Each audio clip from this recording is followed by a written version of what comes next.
గురుదేవ శ్రీ గురుభ్యో నమ శ్రీమాత్రే నమ. గురుదేవ, ఏప్రిల్ 4వ తేదీన మన పీఠంలో గోమాత కళ్యాణం జరుగుతుంది కాబట్టి మన హిందూ బంధువులందరూ ఆ గోమాత కళ్యాణాన్ని ఎలా జరుపుకోవాలి, వాళ్ళు పాటించవలసిన నియమాలు ఏంటి, కర్తవ్యం ఏమిటి, వాళ్ళ బాధ్యత ఏంటి? వారి బాధ్యత ఏమిటి? మళ్ళీ కూడా చెప్తున్నా, ఎవరికన్నా ఆకలి అయితే వెళ్ళి భోజనం చేయండి. భోజనాలు రెడీ అయినాయి, మీరు భోజనం చేసి పడుకోండి. ఉదయం తొందరగా లేవాల్సి ఉంటుంది, మీకు నెంబర్స్ ఇస్తారు, మళ్ళీ లైన్లో నిలబడాల్సి ఉంటుంది. కాబట్టి వెళ్ళి తిని పడుకోండి. అందరికీ శ్రీమాత యొక్క ఆశీస్సులు.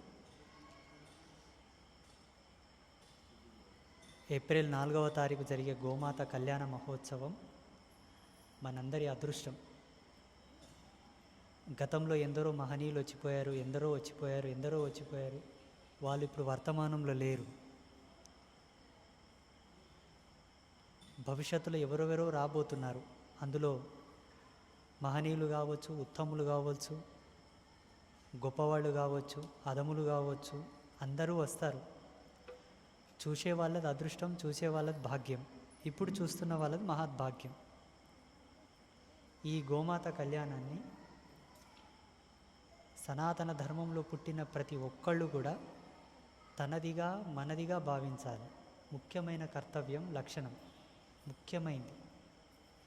తర్వాత ఏప్రిల్ 4వ తారీఖు రోజు ప్రతి సనాతనుడు, ధర్మానికి వారసుడిగా ఉన్న ప్రతి ఒక్కళ్ళు, మన హిందూ ధర్మంలో ఉండే 33 కోట్ల దేవతల్లో అనేక మంది సాధు సంతువుల్లో ఏ ఒక్క గురువు పరంపరకు చెందిన వాళ్ళైనా, ఏ ఒక్క దేవత పూజనీయులైనను, సర్వదేవతా పూజనీయులైనను, ఏ మతానికి సంబంధించిన వాళ్ళైనను, మతం అంటే ఇక్కడ ముస్లింలు కానీ క్రైస్తవం కాదు, మన ధర్మంలోనే శాఖలు ఉన్నాయి.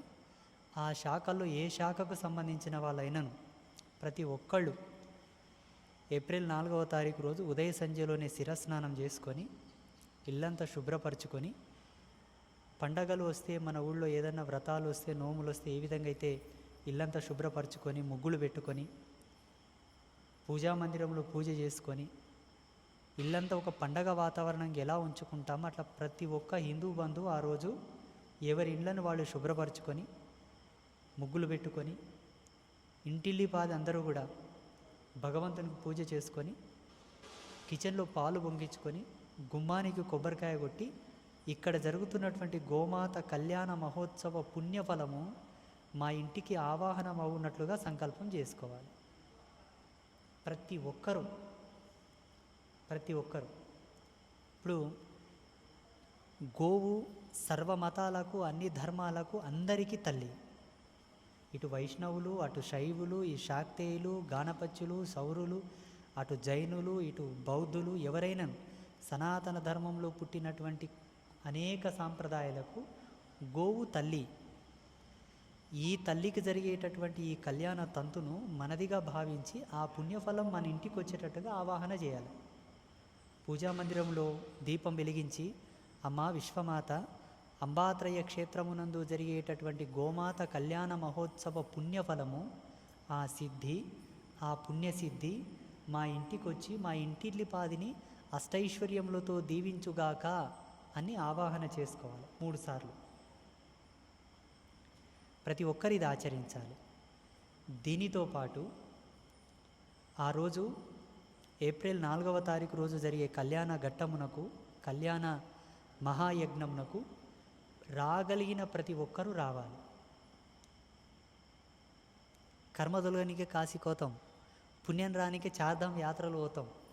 రామేశ్వరం నుంచి అటు హిమాలయ పర్వత శ్రేణుల వరకు పాదయాత్రలు చేస్తాం, తీర్థయాత్రలు చేస్తాం, పుణ్యనదుల్లో మునుగుతాం, అన్నీ చేస్తాం. సమీపంలో ఉభయ తెలుగు రాష్ట్రాలకు నడమ నడిబొడ్డున ఉంది మా మహబూబ్ నగర్ జిల్లా.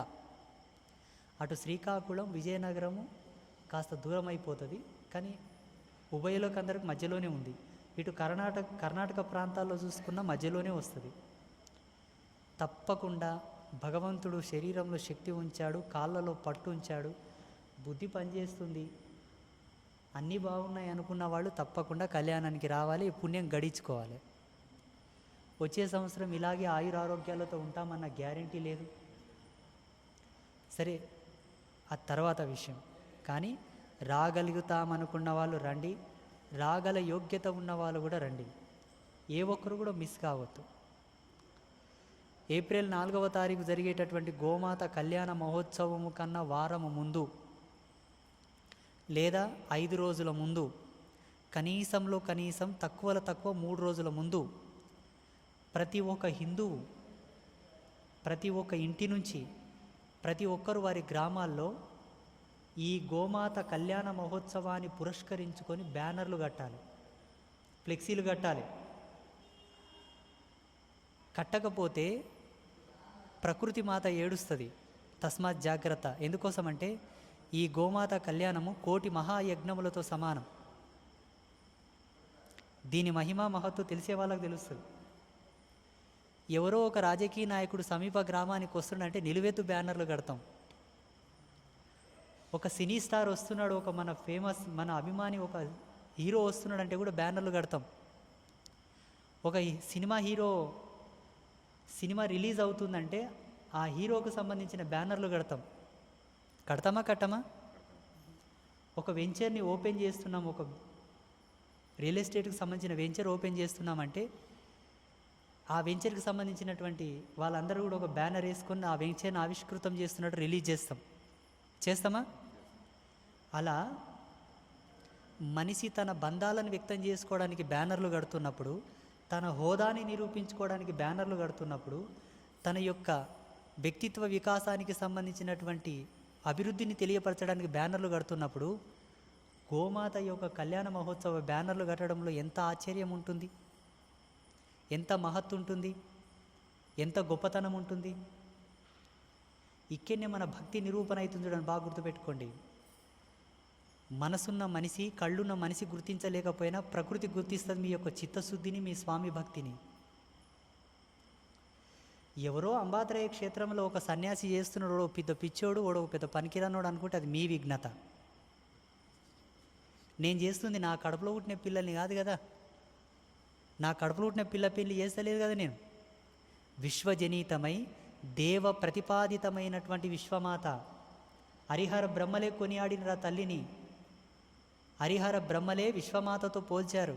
అట్టి లోకమాత కళ్యాణాన్ని పురస్కరించుకోవడం కూడా జన్మ సుకృతం. ప్రతి ఒక్కరు కూడా వారి వారి ఊళ్ళల్లో గోమాత కళ్యాణాన్ని పురస్కరించుకొని విశ్వమాత, గోమాత సనాతన ధర్మంలో అత్యద్భుతమైనటువంటి స్థానాన్ని సంపాదించిన ప్రత్యక్ష దేవత కళ్యాణం జరుగుతుంది ఫలానా క్షేత్రంలో, ఫలానా తాపసి యొక్క సారథ్యంలో అని ప్రతి ఒక్కరూ ఒక గ్రామంలో ఫ్లెక్సీలు కట్టాలి. ఇక సాధ్యమైనంత వరకు సోషల్ మీడియా మాధ్యమంగా ఎవరైనా చచ్చిపోతే స్టేటస్ పెడతాం, ఎవరికైనా బహుమతులు వస్తే స్టేటస్లు పెడతాం, ఎవరింట్లన్నా ఏమన్నా అయితే స్టేటస్లు పెడతాం, ఇంకా అన్ని రకాలుగా స్టేటస్లు పెట్టుకుంటాం. సోషల్ మీడియా మాధ్యమంగా సాధ్యమైనంత వరకు గోమాత కళ్యాణ మహోత్సవాన్ని వైరల్ చేయాలి. కనీసంలో కనీసమైన బాధ్యత అది. ఇది కూడా చేయకపోతే మన జన్మలకు అర్థం ఉంటలేదండి, వేస్ట్. ఇంకా ఎందుకు వేస్ట్ అంటే ఇప్పుడు శివమహత్యమును వైరల్ చేయడం అనేది కేవలం శైవులకు, లింగాయతులకు, జంగములకు, బలిజోలకి సొత్తు అయిపోయింది. అందరూ కూడా చేస్తారనుకోండి, తక్కువ. శ్రీమన్నారాయణుని వైష్ణవ పరంపరను వైరల్ చేయడానికి కొంతమంది మాత్రమే పరిమితం అయిపోయారు. కానీ అందరూ పూజించేది ఒక గోవును మాత్రమే. బాగా గుర్తుపెట్టుకోండి. అందరూ ధర్మంలో ఉండేటటువంటి, సనాతన ధర్మంలో ఉండేటటువంటి అన్ని శాఖల వాళ్ళు కొలిసేది, సమభావనతో కొలిసేది ఒక గోమాతను మాత్రమే. అందుకే ఈ కళ్యాణం అందరిది, మనందరిది. సాధ్యమైనంత వరకు ప్రతి యువకుడు, ప్రతి యువతి, ప్రతి గృహస్థుడు, ప్రతి పురుషుడు, ప్రతి మహిళ దీన్ని వాక్కుతో ప్రచారం చేయాలి, సోషల్ మీడియాతో ప్రచారం చేయాలి. ఇంతకుముందు నేను చెప్పినట్టు ప్రతి ఒక్కరూ వాళ్ళ ఊళ్ళలో వాళ్ళు బ్యానర్లు కట్టుకొని ధర్మాన్ని వ్యక్తం చేయాలి. ధర్మాన్ని. నీవు గోమాత కళ్యాణ మహోత్సవ బ్యానర్ కడుతున్నావంటే ప్రకృతికి అర్థమైపోతుంది, వీడు అసలైన నా బిడ్డ. అంటే కట్టకపోతే అనుకోదేం స్వామి అనకండి, కట్టకున్నా కూడా అంటది. కట్టకున్నా కూడా మిమ్మల్ని పరవశంతోనో ఆశీర్వదిస్తుంది. కాకపోతే దీని ప్రచారం చేయడం లోపల ప్రత్యక్ష పరోక్ష ధర్మాలు రెండు ఉన్నాయి. ఇది ఆచరించవలసినటువంటి కర్తవ్యము, బాధ్యత. దీంతోపాటు ఇప్పుడు 2021 సంవత్సరం నుంచి ఇది 25వ సంవత్సరం వరకు ప్రతి సంవత్సరం గోమాత కళ్యాణాన్ని మన పీఠంలో నిర్వహించాం. పోనీ ఈ కళ్యాణ ఘట్టం ఇంతటితోనే ఆగుతుందా, ఇక ముందుకు పోదా అనుకునే ప్రశ్న వస్తే, భూమి ఆకాశం ఉన్నంత వరకు ఈ క్షేత్రంలో ఈ కళ్యాణం జరుగుతుంది. ఇది నేను చెప్పిన విషయం కాదు, ఇది అమ్మనే చెప్పింది.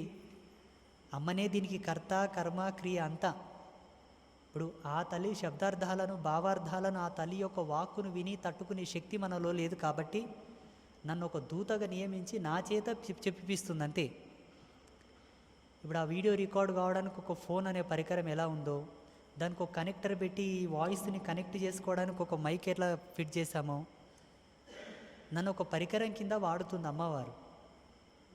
ఇదంతా దేవయజ్ఞంగా, దైవవాక్కుగా పరిగణలోకి తీసుకొని దీన్ని భగవత్ ప్రసాదంగా స్వీకరించి ఆచరణలో పెట్టినటువంటి వాళ్ళు పుణ్యపురుషులు, ధన్యమూర్తులు. ఎన్ని చేసినా రాని పుణ్యం దీనివల్ల వస్తుందని మనం నమ్మాలి. దీనిలో ఆశ్చర్యం లేదు. దీని గురించి ప్రత్యేకంగా ఆలోచించాల్సినటువంటి అవసరం కూడా లేదు. ఇప్పుడు ఏమైపోయింది, అంబాత్రయ క్షేత్రాన్ని ఫాలో చేస్తున్న ఫాలోవర్స్ ఎవరైతే ఉన్నారో, అభిమానించేవాళ్ళు, వాళ్ళు మాత్రమే స్టేటస్ పెట్టాలి, వాళ్ళు మాత్రమే బ్యానర్లు కట్టుకోవాలని ఏం లేదు. అందరూ కట్టుకోవాలి, అందరూ ఈ కళ్యాణాన్ని విజయవంతం చేయాలి, జయప్రదం చేయాలి. చేయాలనా లేదా చెప్పండి? చేయాలనా? చేయాలంటే వచ్చి ఇక్కడ మొక్కితే సరిపోదు. మన కడుపులో ఒక బిడ్డ ఉడితే, మన బిడ్డ పెళ్ళి ఎంత ఘనంగా చేస్తే నా స్టేటస్ నిలబడుతుంది, నా స్టాండర్డ్ నిలబడుతుంది అనేది ఎంత గర్వంగా మనం చేస్తామో, ఈ గో కళ్యాణం కూడా దశ దిశల దీని గురించి చెప్పుకోగలగాలి. మనమే కదా స్వామి చెప్పుకోవాల్సింది, వేరే వాళ్ళు ఎవరైనా చెప్తారా అంటే, చెప్పుకోగలగాలంటే చేయాలి. ఏం చెప్పుకుంటారంటే, జంతువులకు కూడా పెళ్లి చేసేటటువంటి అజ్ఞానుల హిందువులు అని చెప్పుకోగలగాలి మన గురించి. మాటలు రాని జంతువులకు కూడా పెళ్లి చేస్తారా ఈ హిందువులు? ఇంత పిచ్చి ఉందా ఈ కొడుకులకి? ఈ హిందువులకి ఇంత పిచ్చి ఉందా, ఇంత మూడిందా అనుకోవాలి మన గురించి. అవునా?